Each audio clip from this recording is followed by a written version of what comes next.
So, once we have derived the stiffness matrix and the force vector, now we will go and construct the system of equations, because in this case we have only one element.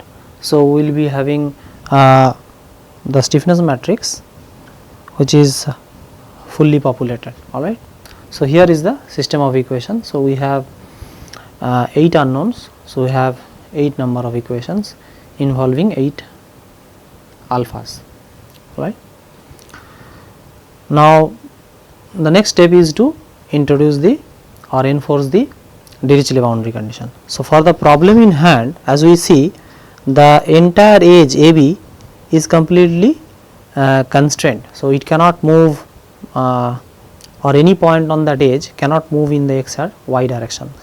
So, ux and uy along the boundary AB is equal to 0. So, if I look at ux, okay, if I write ux along AB, so ux in the boundary AB, that can be written as alpha 1 n1, alright, plus alpha 3 n2, alright, and uy along AB will be alpha 2 into n1 plus alpha 4 into n2, because the shape functions involved are n1 and n2s. Now, why n3 and n4 are not contributing? Because as we have seen, the definition of n3 and n4 are such that they are 0 along the edge 1 2. So, that is why they are not appearing in ux and ub along AB. Now, if ux along AB has to be equal to 0, alright. So, what we have seen that each of the alphas are to be individually 0, isn't it, because n1 and n2 are linearly independent. Or you can look at this in this way: at node 1 my n2 is equal to 0. So, in that sense, if ux has to be 0, then alpha 1 has to be 0. Similarly, at node 2, since n1 is 0, if ux has to be 0, then alpha 3 has to be 0. So, individually alpha 1, alpha 3 has to be 0.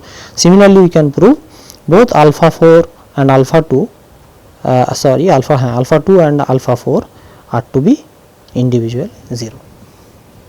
So, now in order to introduce this in the system of equation, what we said?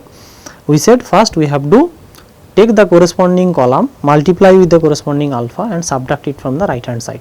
But since here the alphas are 0, so there will be no modification in the right hand side, alright. So, only the thing is we will make for alpha 1 equal to 0, what we have to do? If first entry we have to make as, the first entry we have to make as 1, all the entries in the first row, alright, and the first column, all the entries we have to make as 0.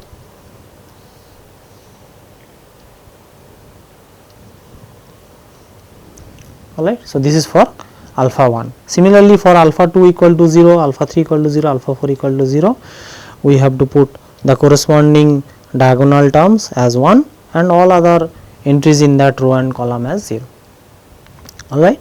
Similarly, in the right hand side also the corresponding f term, okay, we have to make it 0. So, this we have already discussed in the earlier problem. So, that is what has been repeated here. Now, this system of equation if we solve, okay, for this particular problem, we get the solution alpha as this. Now, you just note down that this value is basically is alpha 5. So, it means it is basically the value of ux at node 3, or you can say at point C, alright. This is the value of uy at no point C, and similarly these are the ux and uy at point D, alright. So, we got the nodal displacements, alright, or the degrees of freedom. The next task is to obtain the strain and stresses.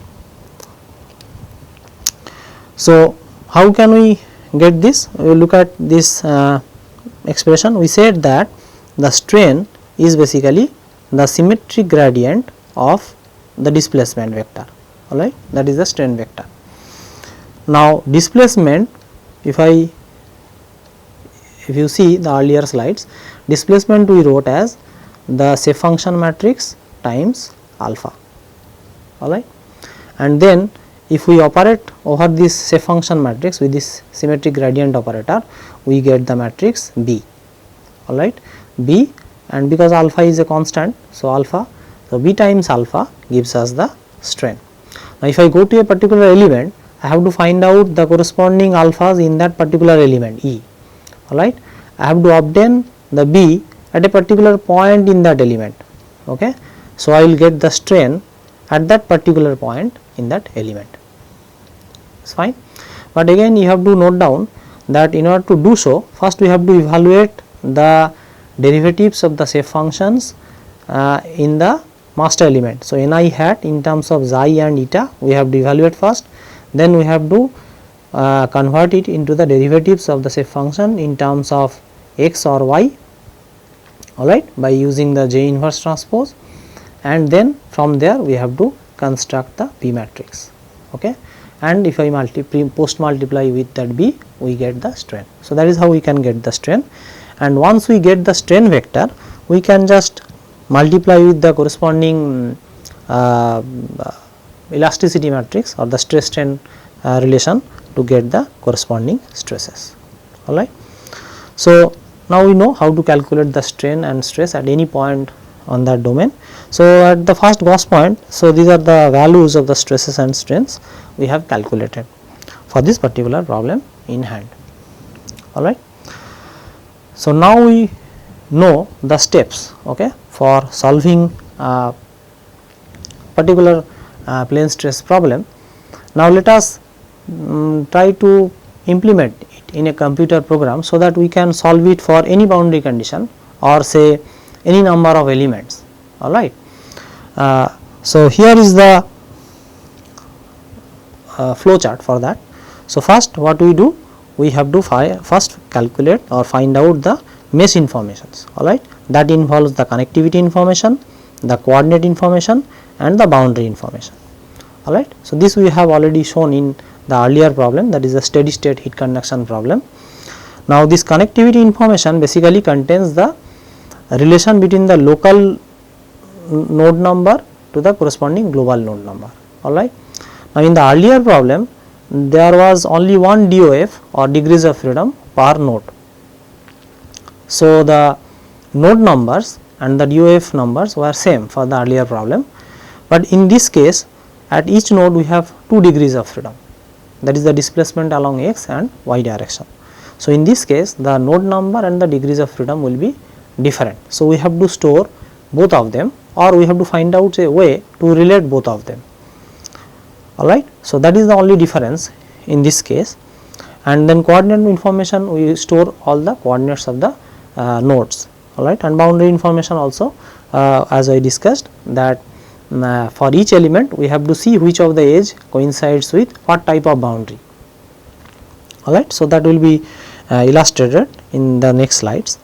After that we will store the Gauss point information and evaluate the shape functions and their derivatives at the Gauss points. So this we did in the earlier problem as well, so that we will reuse here, alright.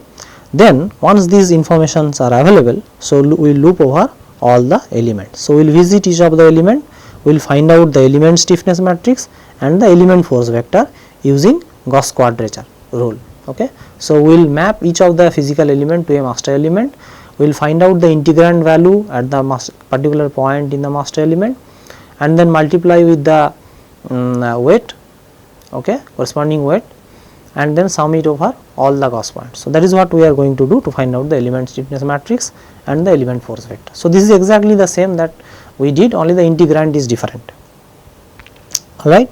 So then we will consider the Neumann boundaries, okay, we will find out its contribution, but in this case this integration will be over the boundaries or edges of the element, alright. Now we will add the element contribution to the global stiffness matrix and global force vector. So we will undergo the assembly process then to form the global stiffness matrix and the global force vector. Finally, we will implement the Dirichlet boundary condition as just we did in case of the example problem, and finally we will solve and visualize the result. Alright. So, let us go step by step where I will describe the computer code or computer program along with the necessary information required, how we have stored for this problem in hand. Alright. So, here we have considered the problem like this. We have a very thin structure. The left vertical edge is completely constrained, alright, it cannot move in the x and y direction, and there is a traction force, okay, which is uniform in this case and acting vertically downward. The dimensions of the domain are given, alright. So, the material we have assumed as linear elastic isotropic, okay. We have considered the plane stress case for which the stress strain matrix looks like this, and we have taken the modulus of elasticity and Poisson's ratio as this, alright. So, this defines the problem. Then first step what we have done, we have taken the whole domain as one element, okay. In this case we have taken the whole domain as one element, and then we have node 1, 2, 3, 4 because we have assumed a quadrilateral element with degree p equal to 1. And the next step we have discretized the, so this is step 1, you can say refinement step 1, and this is refinement step 2. So, similar such step we have we will go through, okay, and we will see how the results are changing. So, in the next step we have taken 4 elements, means this the domain has been discretized with 4 quadrilateral elements with degree p equal to 1, alright.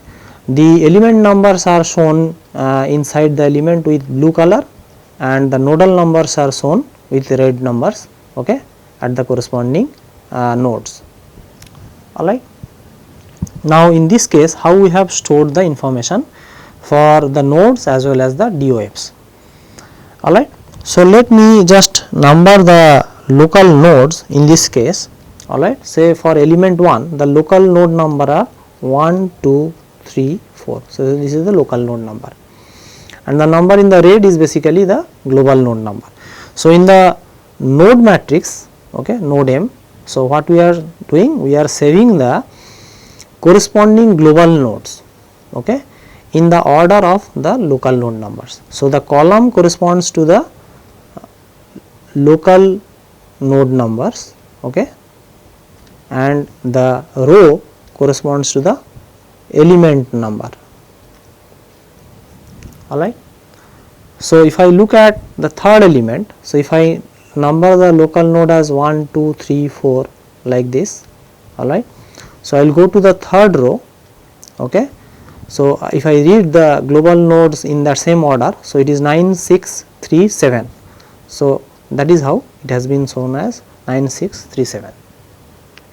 So, we are basically moving anti-clockwise over the edges and noting down the global node number, okay, and then listing in this particular order, so that these columns, the corresponding column basically denotes the local node number that is maintained, alright. So, this is the nodal matrix, alright, that contains the global node numbers, the row corresponding to the element number, the column corresponding to the local node number.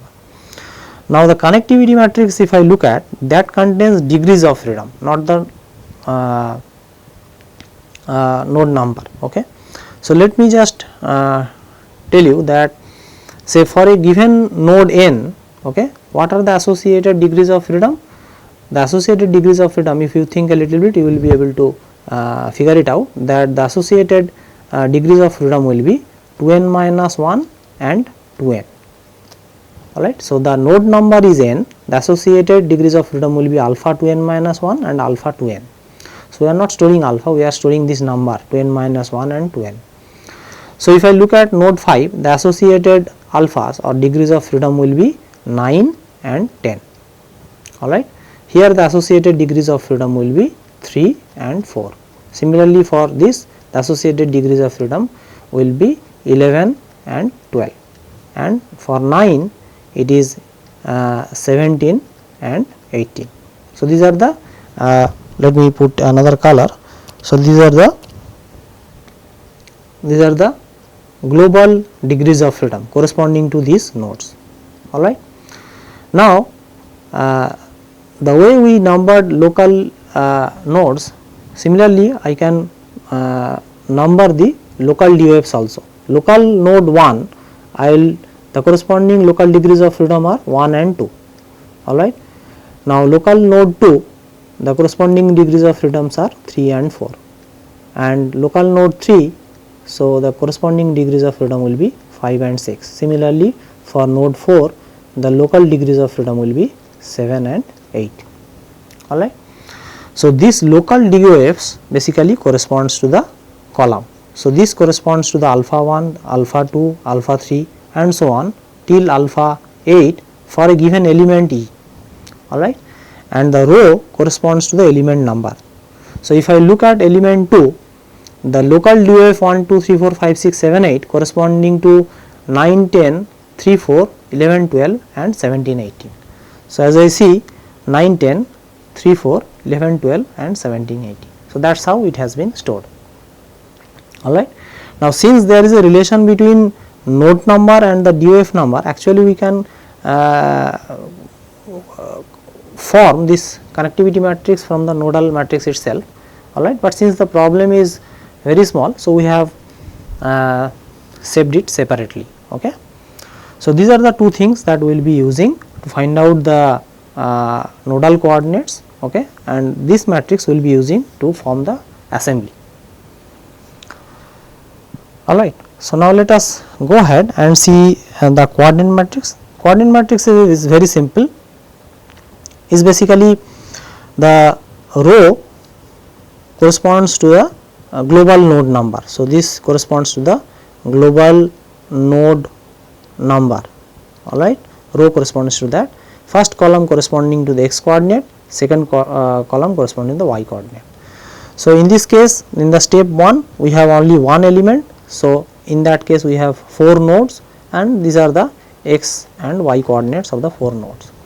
Now if I look at step 2, okay, in that case, say if I look at element 3, the local nodes are 1, 2, 3 and 4.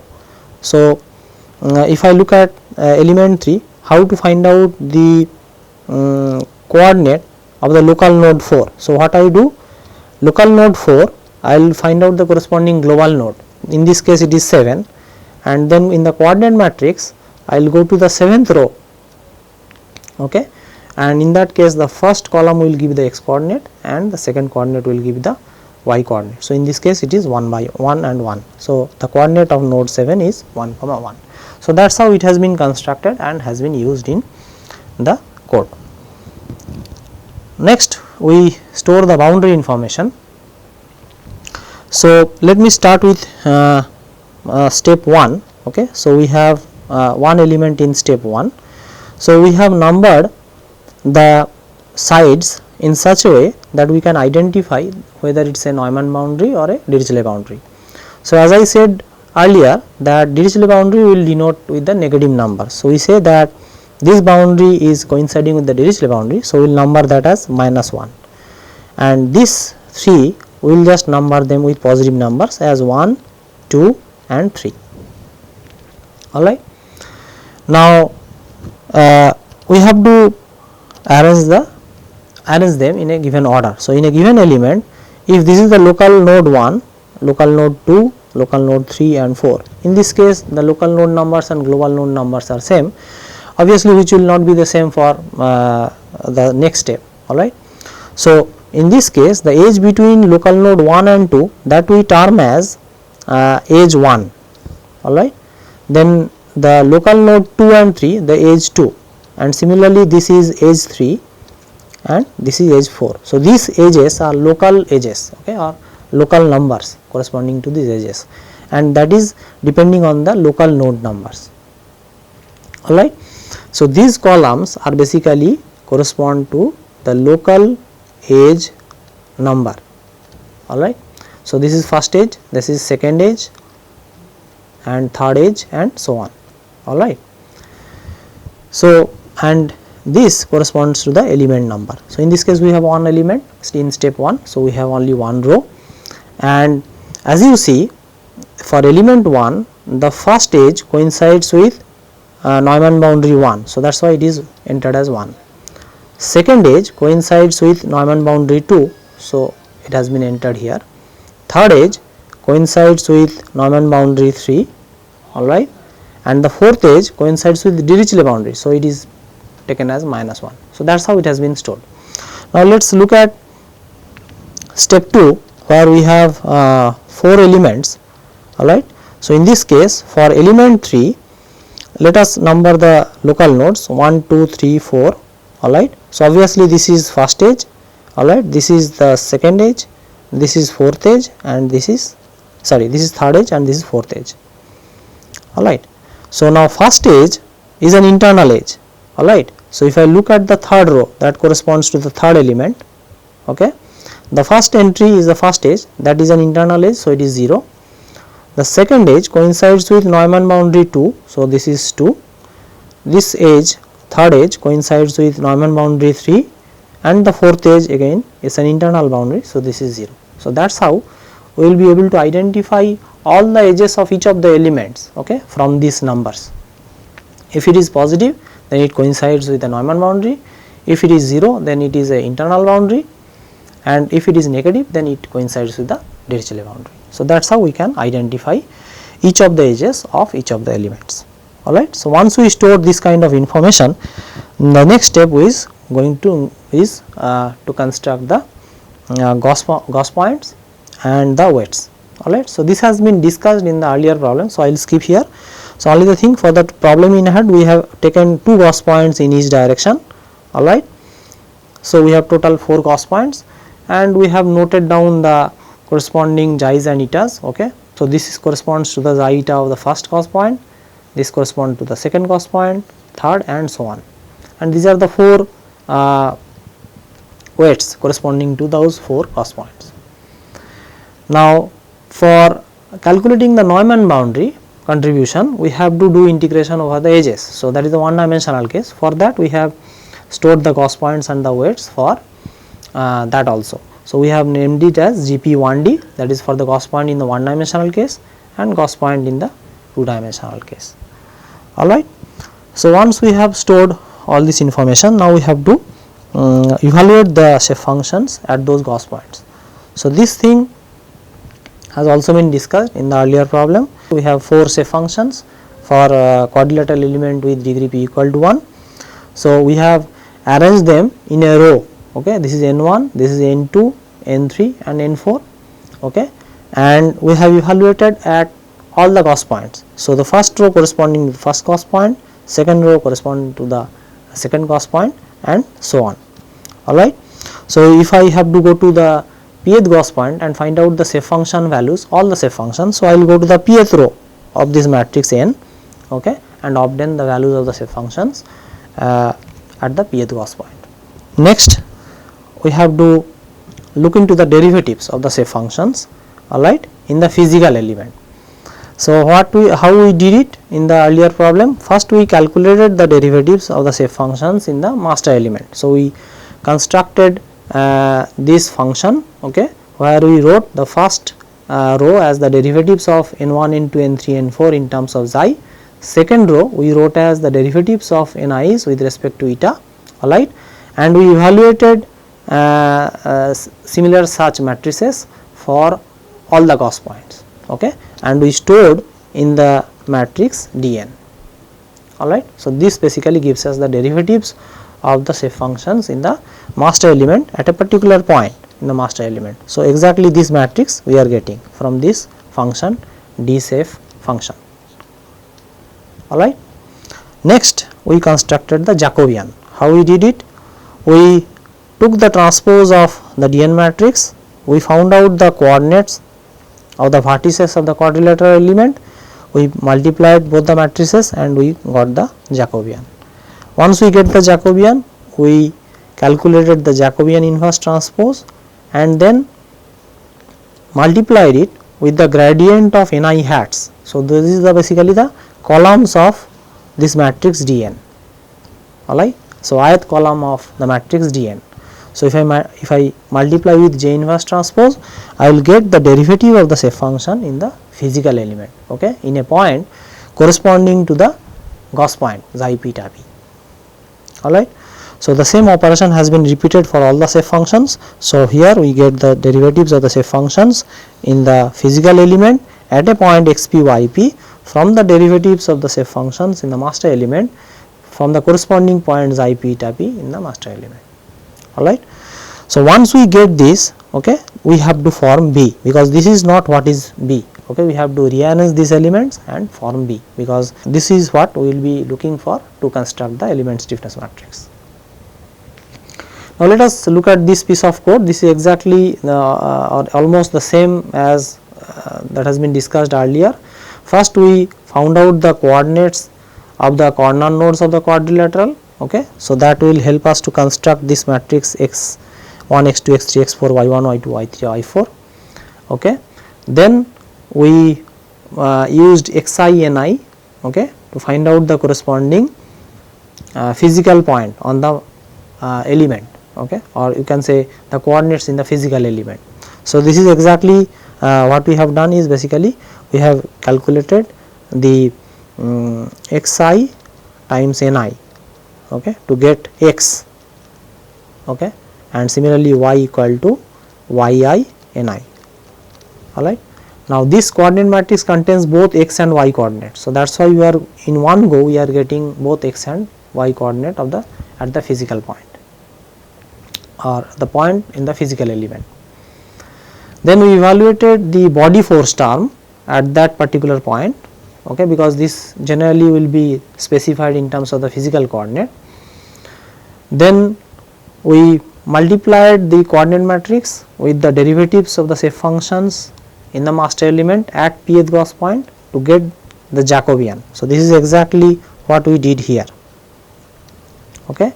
Then we calculated the determinant of the Jacobian, alright, and this gives me exactly the same that has been shown here, alright, because this is basically the J inverse transpose, alright. So, this is J inverse transpose and this is basically the derivatives of the shape functions, okay, in the master element in terms of xi and eta, alright, at pth Gauss point,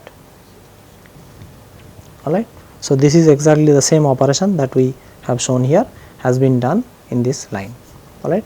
So, once these derivatives are available in the physical element, then we can go and construct the element stiffness matrix, okay. Let us look at the code, okay.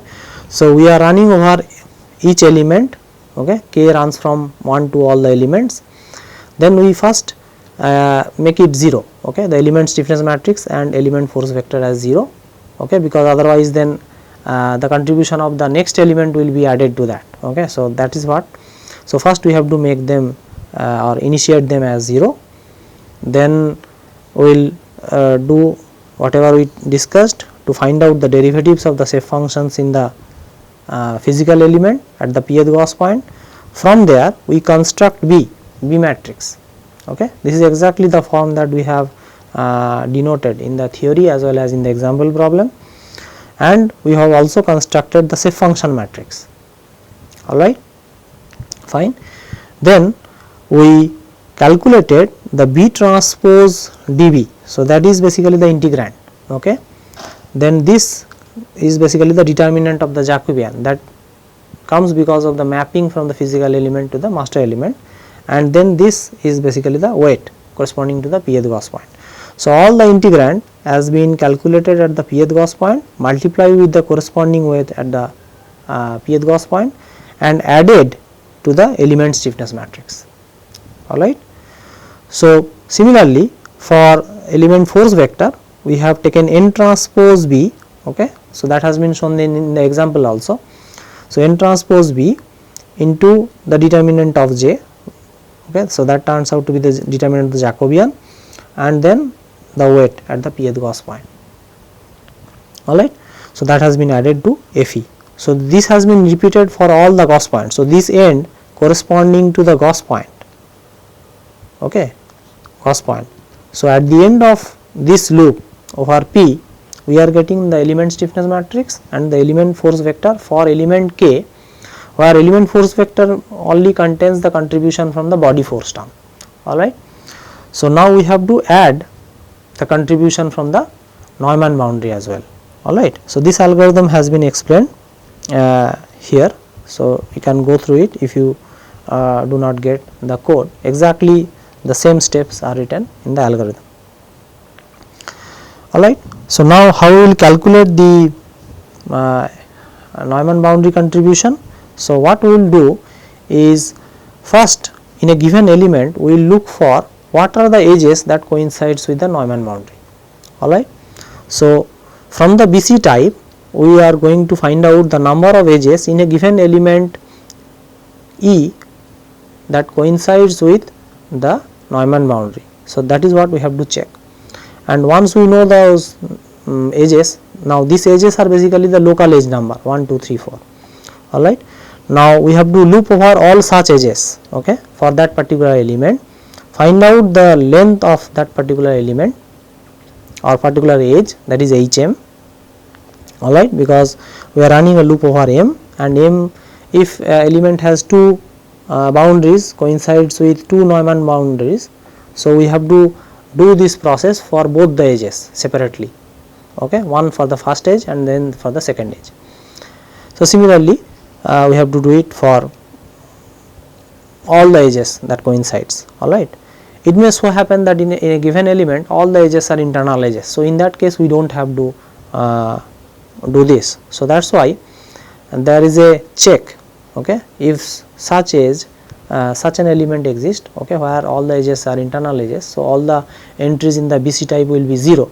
So, in that case we do not have to evaluate the contribution of the Neumann boundary term. Alright. So, once we go to a particular edge, okay, what we have to do? We have to find out for a given Gauss point, in this case it is integration over one dimensional element. So, we have to go to each Gauss point, find out the corresponding physical point, okay, on the boundary or on the edge, and evaluate the traction at that point. Alright. And also the shape function matrix at that point, and then we have to take n transpose T, okay, this is exactly the same that is appears on the Neumann boundary term, multiply by the Jacobian. In this case the Jacobian is the length of the side divided by the 2, and then the weight corresponding to the one dimensional case. Okay. So, this we have to repeat for all such Gauss points. So, there is a loop over P. Alright. So, this numerical integration is one dimensional case. Alright. So, we have, that is why the parameter is defined by only xi var P. Alright. So, now let us look at the code. So, once we find out which are the edges that coincides with Neumann boundary, then we loop over all such edges. Alright. We will find out the corresponding global nodes on that particular edge, find out the x and y coordinate of that node on the edge, then find out the length, okay, because then that will be x1 minus x2 whole square plus y2 minus y whole square root of that, okay, and then that is basically the HM that has been referred in the algorithm. Alright. Then we will loop over all the Gauss points, alright, and we will first find out the physical point corresponding to that pth Gauss point, okay, using xi and I. So, that has been explained in the theory also, alright, as well as in the example. Then we evaluate the traction at that particular point on the edge, okay, because the traction may vary on the boundary. So, we have to evaluate the traction on that particular point which corresponding to the pth Gauss point, alright. Then we have to form the shape function matrix, alright. Now, this part is basically the formation of the shape function matrix N. Now, let us look at this in detail.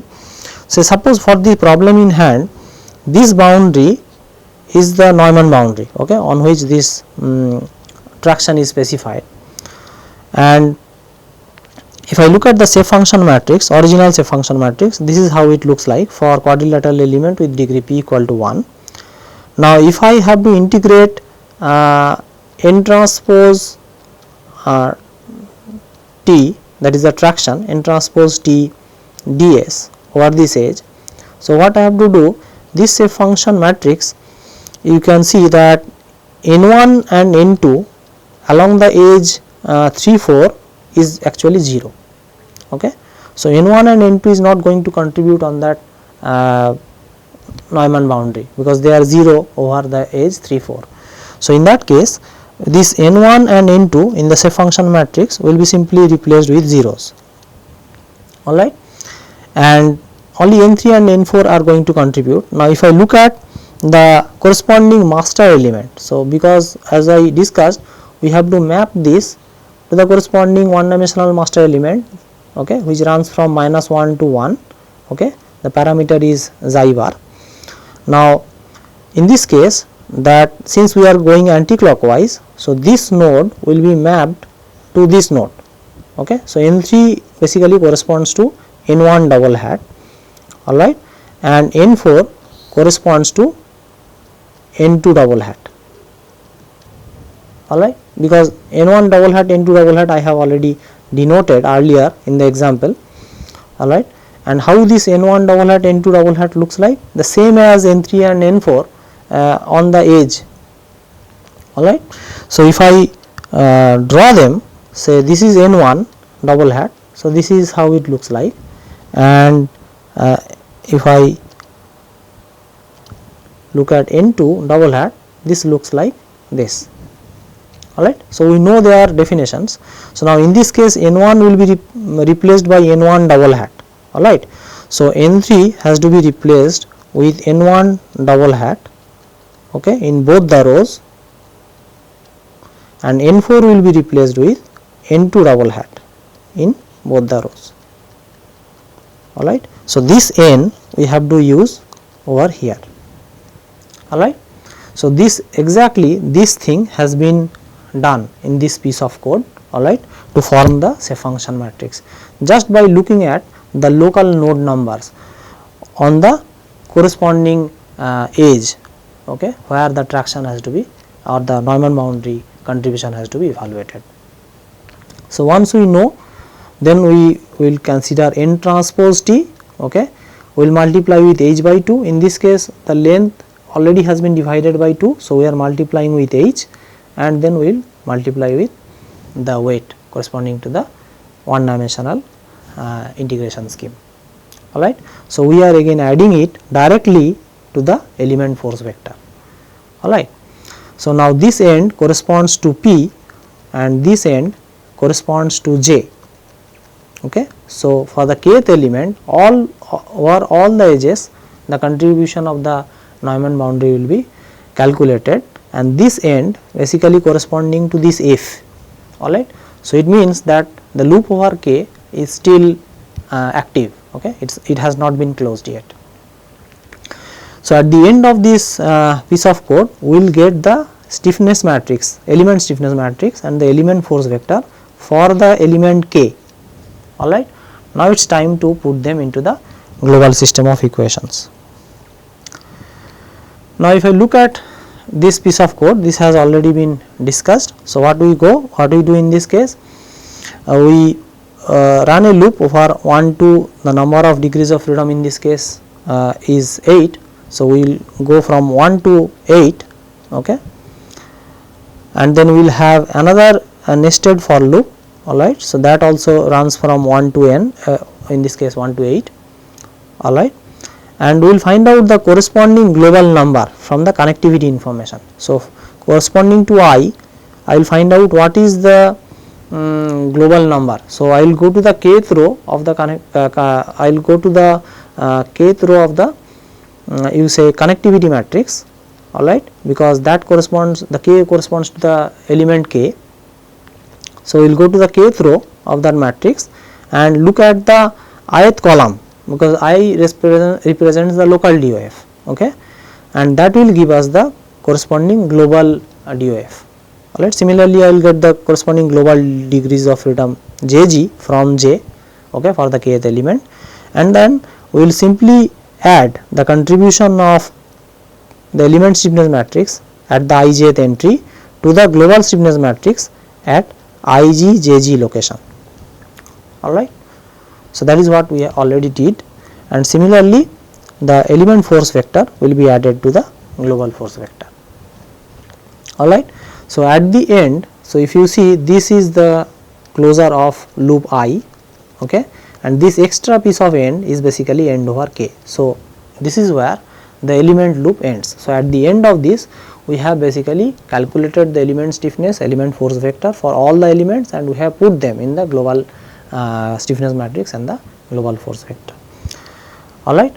So, now it is time to put the Dirichlet boundary condition. So, once we have the system of equation, the next step is to implement or enforce the Dirichlet boundary. So, we will identify which are the degrees of freedom that lies on the Dirichlet boundary and how they are to be restricted, what should be their value. So, we have to enforce the value, okay, all those alphas. So, as I said earlier, if alpha 3 has to be equal to A, so what I have to do? I have to take the third column, multiply with alpha 3, that is A, and subtract it from the force vector, global force vector, alright. Then we will go to the third row, make it 0, third column we will make it 0, and on the entry that at the third row, third column, that entry has to be made as 1, alright. And finally this entry, okay, we have to make it as A, the value that alpha 3 should take, alright. So, this is how we implemented it. So, exactly the same piece of code has been used here. We identified which are the DOFs that are lying on the Dirichlet boundary and what are the values of the Dirichlet boundary, alright. So, we went to the each of the DOFs, alright. For jth DOF we first multiplied the alpha corresponding column of kg, subtracted it from the global force vector, then we ensured all the entries in the jth row, all the entries in the jth column are 0, then the entry at the jth row, jth position we made it as 1, and finally the jth entry of the global force vector we ensured that is equal to the boundary value specified, alright. So, at the end of this we get the global stiffness matrix which is invertible. Then what we did, we obtained the solution by using the backslash operator, alright. So, at the end we got this solution vector alpha. Now what? Now we have to visualize, alright. So, how we can do that? We created a mesh, okay, we created some grid points in the master element, alright, and we evaluated the corresponding points in the physical element, okay. We went to a particular element k, we found out the corresponding points in the physical element, we found out the alphas in that particular element, alright, and then we formed the n matrix, the shape function matrix, okay. So, we multiplied n with alpha corresponding to that particular element, we get the displacement. So, that is basically we exactly followed this, okay. For a given element, if I multiply n with the corresponding alpha of that element, then we will get the displacement. So, that is what has been done. So, this has been done for all such points, okay, that we created, alright, for all elements. So, we will get the displacement ux and uy for all the points in all the elements, alright. Then finally, we can go ahead and use the surface plot to see how the displacement looks like. Then in order to calculate the strain, what we have to do, we have to use the b times alpha, alright. So, b, how we calculate b? First we have to calculate the derivatives of the shape functions in the points of interest. So, we have created some points, these are not the Gauss points, okay. So, these are some points that we have created using mesh grid. So, at those points we have to calculate the derivatives or the gradients of the shape functions, alright, but these are the derivatives of the in the master element. So, again we use the Jacobian, converted them into the derivatives in the physical element, alright, and from there we form the B matrix, okay, which basically contains the derivatives of the NIs in the physical element. Then we simply multiplied B with alpha to get the strain in that particular element at that particular point. So, this is exactly what has been done. For that kth element, we move to each of these points, we calculated the Jacobian, we calculated the derivatives of the shape function in the physical element using the J inverse transpose and the derivatives of the shape function in the master element. Then we form the B matrix and multiply B times alpha to get the strain at that particular point P. Alright. So, once we get strain, we multiplied with D to get the stress. So, now all the stresses, all the stress components, strain components are known to us at all such points in the domain, alright, which we can easily visualize.